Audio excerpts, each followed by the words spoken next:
É domingo, amado povo de Deus. E o domingo, amados, nós temos que criar uma expectativa mesmo.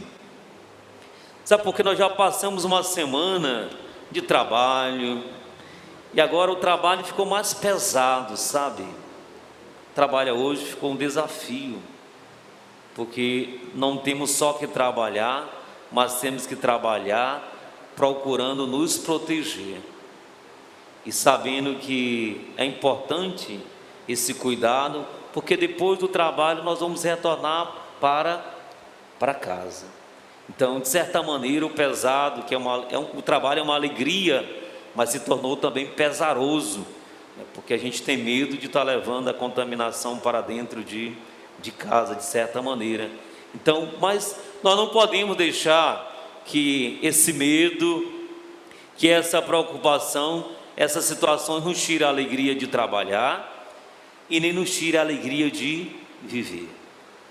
Por outro lado, é importante para nós, de certa maneira, nós somos agraciados, e dentro de um contexto desse, a gente tem a possibilidade de vir à missa, eu tenho a oportunidade de trazer a presença de Deus, do Senhor, aquilo que me faz sofrer. Eu tenho a oportunidade de trazer a presença do Senhor, os meus medos, a ansiedade. Quase todos nós agora, ultimamente, estamos um pouco ansiosos por causa da situação que nós vivemos. Então, colocar na presença do Senhor, mas sobretudo trazer a nossa vida e diante daquilo que nós não conseguimos, que não temos força, pedir a graça de Deus. Senhor, me dê a tua graça, a tua força, me dê sabedoria para que eu possa começar de novo, para que essa semana que está iniciando eu possa, pela tua graça, ter condições de superar aquilo que não foi possível superar na semana anterior. Enfim, amados, o domingo é esse dia, além do louvor, mas é um dia que eu quero ter a graça de Deus para começar tudo de novo. E é importante sempre, eu nunca começar o domingo com um pensamento negativo, nunca começar o domingo pensando já no fracasso, que vai ser mais uma semana daquelas. Nunca. Eu sempre devo começar o domingo otimista, animado, esperançoso, que as coisas podem e serão de forma diferente. Por quê? Porque agora eu não vou só com o meu esforço, eu vou com a graça e a sabedoria que vem da parte de Deus. Agora é claro, amados irmãos, indiscutivelmente, nós vamos nos tornando mais felizes, nós vamos acertando mais quando eu consigo ouvir e, sobretudo, eu consigo praticar a palavra de Deus, os seus ensinamentos.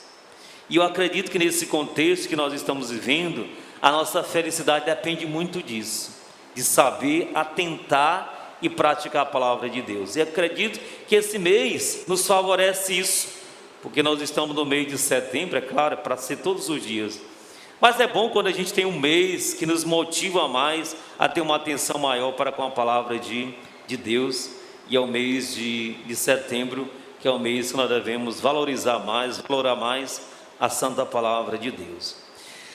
Mas a liturgia de hoje, amados irmãos, é uma liturgia que nos desafia. Ontem eu celebrei ali na Santa Luzia, eu estava dizendo, eu não sou a pessoa talvez mais adequada para falar da questão do perdão, porque eu vejo o perdão como o maior desafio para a vida cristã, o maior desafio para a vida cristã, porque se não tem perdão, ainda não tem a plenitude do amor. Não significa dizer que eu não amo as pessoas, amo, mas ainda não amo o amor com toda a intensidade, com plenitude. Eu posso estar num processo de descoberta do que é o amor, porque para amar com plenitude, com totalidade, tem que haver amor. E por isso estou dizendo, não que eu não ame, mas porque talvez eu não sou ainda o exemplo, eu tenho as minhas dificuldades como pessoa humana também para perdoar. Mas aqui não é importante o que acontece com o Padre Marcos. O importante é a orientação que a palavra de Deus nos dá. E mais do que eu olhar, porque esse que é o problema, porque aqui ninguém pode ser ateu assim, o padre está falando de perdão e ele tem dificuldade. Eu não vou mentir aqui e dizer para vocês que eu sou exemplo de perdão. Eu não sou. Se eu disser, eu também estaria mentindo. Mas a palavra de Deus quer nos levar a olhar não para o Padre Marcos, mas para aquele que é o exemplo para nós de perdão, que é Jesus. Que é Jesus. Mas, aliado a isso, devemos um pouquinho olhar para a própria palavra de Deus, o livro do Eclesiástico. Nós já sabemos basicamente que o perdão é algo necessário. Agora nós temos que ver por que o perdão é necessário para a nossa vida. Dentre tudo aquilo que nós já sabemos, para se dar alegria de viver, para não se guardar a mágoa, para não se ter tristeza, o livro do Eclesiastes está dizendo, para que a minha súplica seja atendida por Deus, eu tenho que aprender a perdoar as pessoas. Depois, o livro do Eclesiastes está dizendo, para que também os meus pecados sejam perdoados, eu também tenho que perdoar.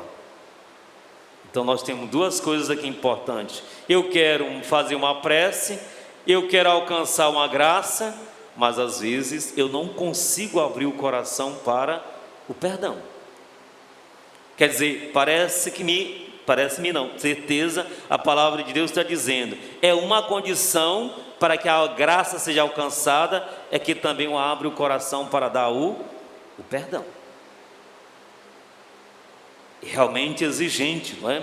E aí nos faz lembrar, não é? Já no Antigo Testamento foi se criando leis, preceitos que se obrigavam a dar o perdão. Inclusive tem a lei de Talião, quando diz para nós, olho por olho, dente por dente, não é? Com o ferro que tu feres, com ele será ferido. Para que se fosse obrigando, no livro do Levítico, nós a encontramos também, Deuteronômio, motivações ao povo para que pudesse dar o perdão. Mas o fato, amados, que na prática isso, quando nós vamos praticar, nós encontramos resistência. Vamos começar analisando assim, primeiro que nós somos feitos de carne. De carne.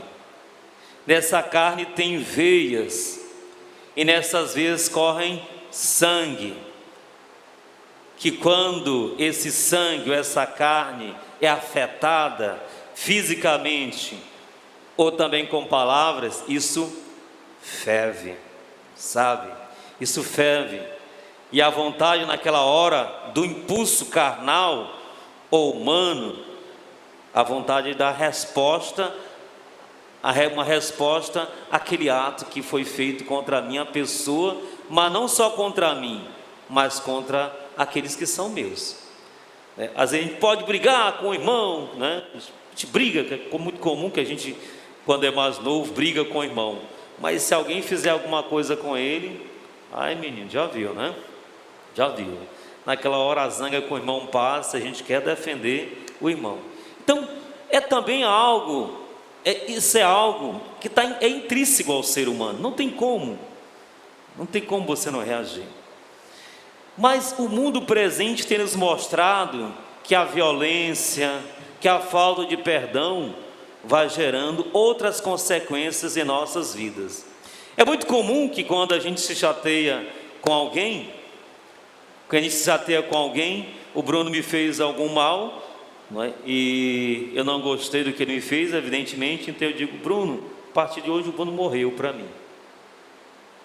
Os teólogos dizem que existem alguns corações que já tem mais gente sepultada do que cemitérios.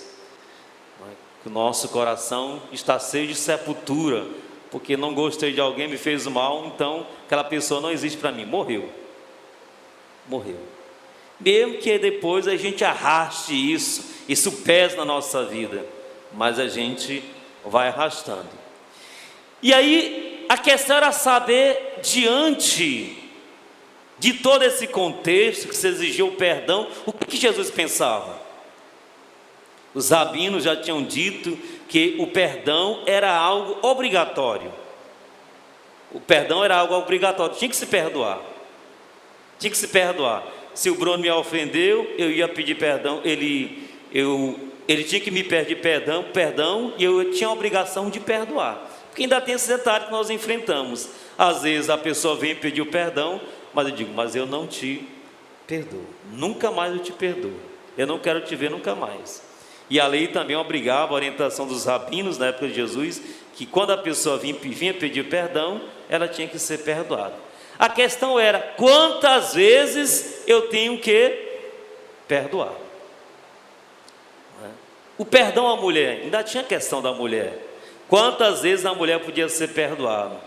Mas o homem, de forma geral, uma coisa já era prescrita e certa, que o perdão não podia se dar mais do que 4 vezes. O perdão não se podia dar mais do que 4 vezes. A pessoa pecou ou errou 4 vezes, na 4ª ela tinha que ser punida com alguma coisa. Por isso Pedro foi lá onde Jesus disse, Jesus, Senhor, mestre, me diga uma coisa, quantas vezes eu devo perdoar o meu irmão? E todos ficaram apreensivos para ouvir o que Jesus ia dizer. Porque se os rabinos estavam dizendo que era até 4 vezes,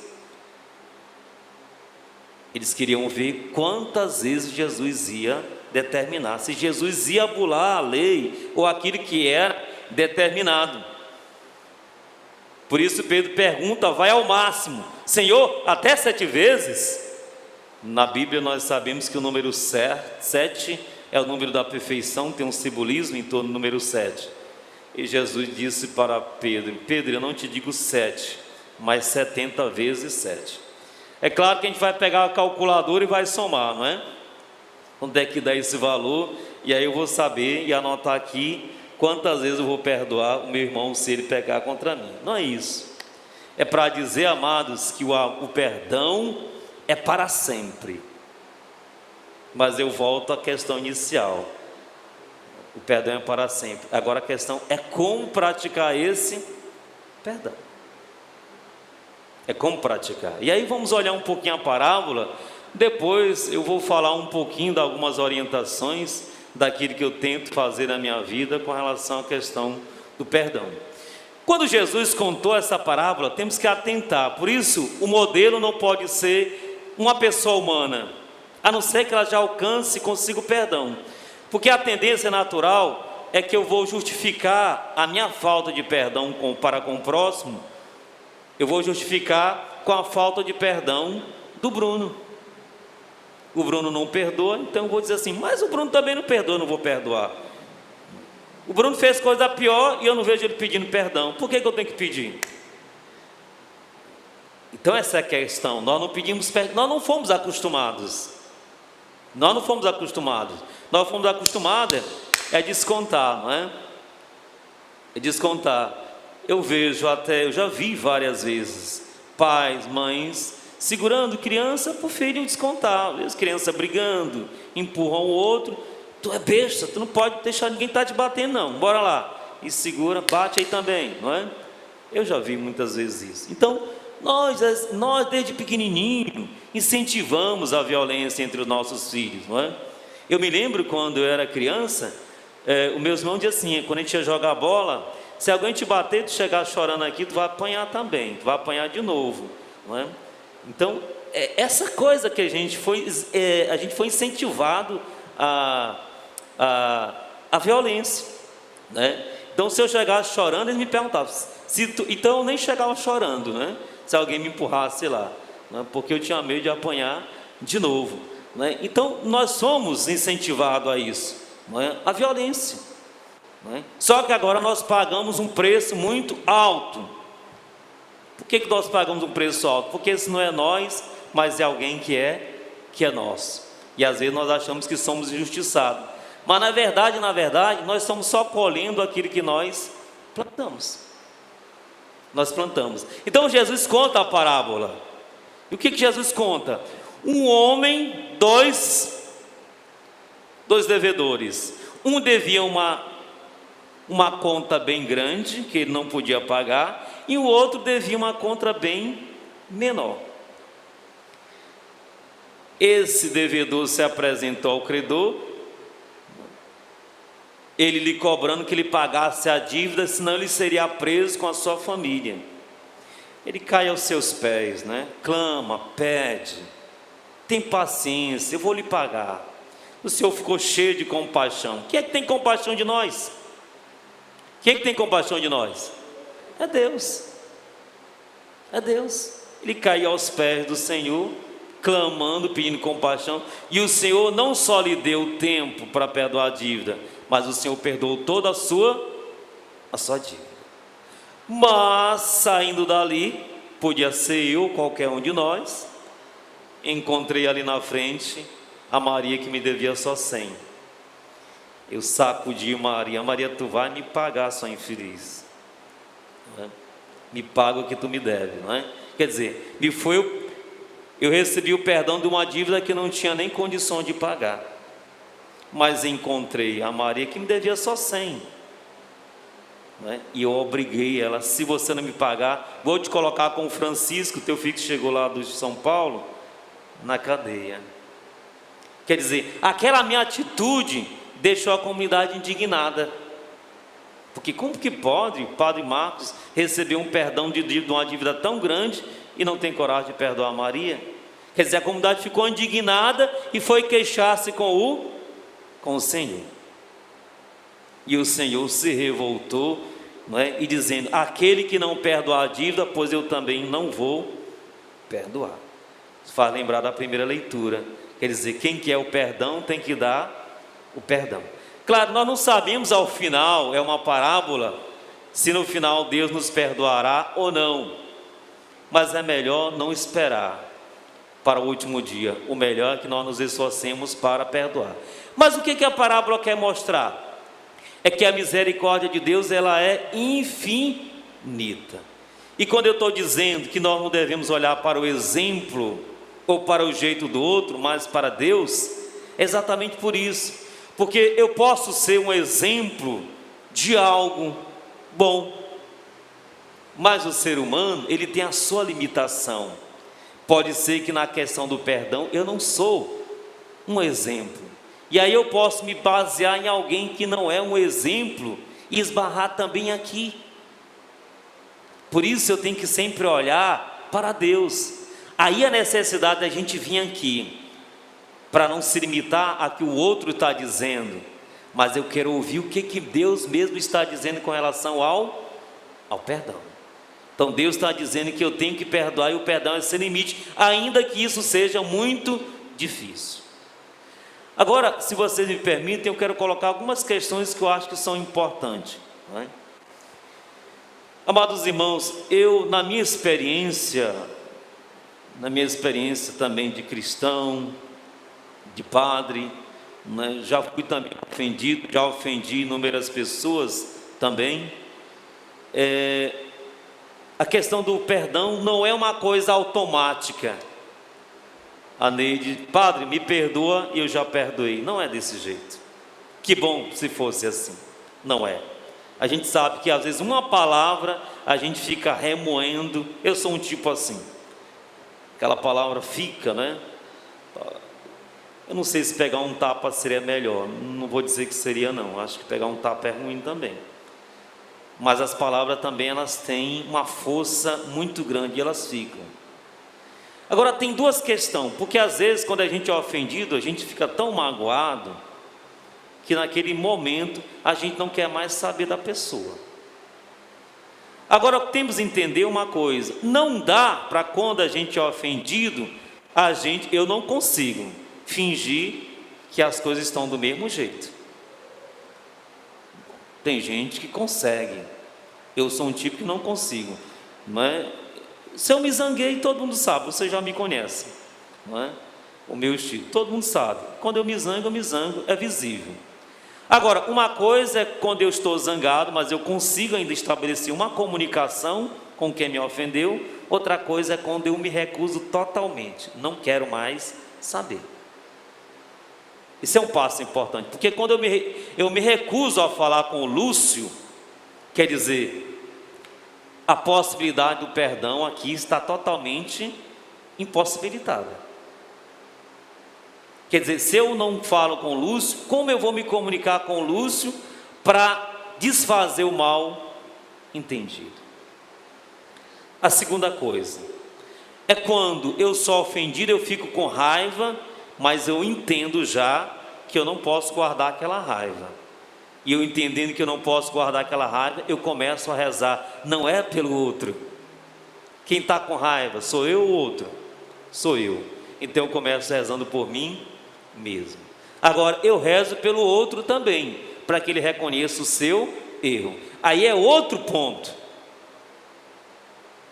Quem está certo, quem está errado. Porque normalmente nós dizemos assim, mas ele está errado. Ele que errou, ele tem a obrigação de vir pedir perdão para eu. Mas Jesus está dizendo que o verdadeiro cristão não é aquele que paga o bem com o bem. O verdadeiro cristão é aquele que paga o mal com o bem. Significa que o Lúcio me ofendeu, mas eu é que tenho que ir ao encontro do Lúcio. Mas tem um detalhe. Às vezes eu vou ao encontro do Lúcio, assim, Lúcio, eu te perdoo. Aí o Lúcio vai dizer, e quem que disse que eu quero teu perdão? Complicado, né? É muito complicado. Muito complicado. Por que eu rezo para o Lúcio? Porque a minha oração vai ajudar o Lúcio a reconhecer o seu erro. Eu rezo para o Lúcio, porque o Lúcio talvez não tenha um entendimento disso que eu tenho como padre. E eu rezo por mim, para eu conseguir perdoá-lo, mas eu rezo pelo Lúcio para que ele reconheça o seu erro e, reconhecendo, ele não volte a praticar com uma outra pessoa. Tá? E aí, claro, padre, em quanto tempo isso acontece? Amados, varia de pessoa para pessoa. Cada pessoa é uma pessoa, né? Eu cresci em um contexto, sou de uma família desse jeito, que o perdão para eles era importante. Já outro cresceu em uma outra família, que o perdão, isso é besteira, você tem mesmo é que se vingar, tem que ser o justiceiro e por aí vai. Então varia, gente, varia. Então daí a nossa dificuldade. Mas uma coisa nós temos certeza para poder encerrar. De uma coisa nós temos certeza, existe mesmo uma necessidade do perdão. E eu fico mais preocupado, sabe, amados irmãos, é com a questão do perdão dentro de casa. Porque é muito ruim a gente ter as pessoas lá fora que não gostam da gente, e às vezes isso gera até um inimigo que é muito ruim. Isso não é bom. Mas o pior de tudo é quando você guarda o rancor, ou não fala, ou tem raiva de alguém dentro de casa. E teria ainda uma questão, que é a questão do rancor, porque esse desentendimento, essa raiva gera uma mágoa, um rancor dentro de mim. E normalmente quase todos nós, entre alguém da família, a gente tem um pouquinho de mágoa. Marido e mulher que briga todo dia, né? E que às vezes não se reconcilia, não pede perdão, fica aquele pouquinho de mágoa. Aí às vezes acontece uma coisinha de nada, mas já está magoada a pessoa, aquilo vai aumentando. Uma hora aquilo estoura, não é? Eu não disse nada para ela, eu não disse nada, se zangou de um jeito que eu não sei. Por quê? Foi machucando, sempre em cima daquela mesmo problema. Às vezes, a gente, como eu disse, a gente não deixou de amar, mas às vezes a convivência se tornou insuportável por causa disso. Olha o que eu disse no início, não é que nós não amamos, nós não amamos com plenitude, um amor perfeito ainda. É porque eu não consegui perdoar, ainda guardo mágoa, rancor, mas isso não significa que eu não ame. Eu não ame do jeito que se tem que amar. Portanto, amados, vamos continuar a rezar e pedir na graça de Deus, levando para a semana essa reflexão, essa palavra de Deus. Eu acredito que nesse contexto da pandemia nós percebemos o quanto foi difícil para quem não tem uma convivência com a família. Imagine você chegar dentro de casa, você vai nos trabalhos, você fica naquela, ai meu Deus, o coronavírus, né? No trabalho, você chega em casa e não consegue ter aquela paz, o sossego. Você chegar dentro de casa, você tem que ficar trancado dentro do quarto, Ou ficar isolado lá no quintal, sei lá onde, porque você não se dá bem com a sua própria família. É horrível. Então, eu acredito que tem que crescer a consciência que nós temos que nos reconciliar com as pessoas de forma geral, mas muito mais ainda dentro de casa, para a gente poder viver melhor. Porque a família, uma coisa nós sabemos, nós aprendemos com essa pandemia: a família é algo indispensável. É algo indispensável para enfrentar não só a pandemia, mas para qualquer outra situação da vida. Portanto, peçamos a Deus, para que nós possamos ter essa graça de aprender com Jesus a perdoar, que apanhou numa face e ofereceu a outra. Jesus, que é o nosso modelo, ele fez isso. Eu gosto de concluir sempre quando atendo a confissão de alguém, eu gosto de dizer assim, que o amor de Deus é pleno. Nós não amamos com plenitude, como eu disse, porque para que haja plenitude, o amor perfeito, tem que haver perdão. E só quem nos ama com perfeição é Deus, porque Deus, na medida que Ele ama, Ele perdoa. E por que Deus perdoa? Porque Ele ama. E é isso que está faltando em nós, em nossas vidas. Que assim seja. Louvado seja o nosso Senhor Jesus Cristo. Sempre seja louvado, amado e adorado.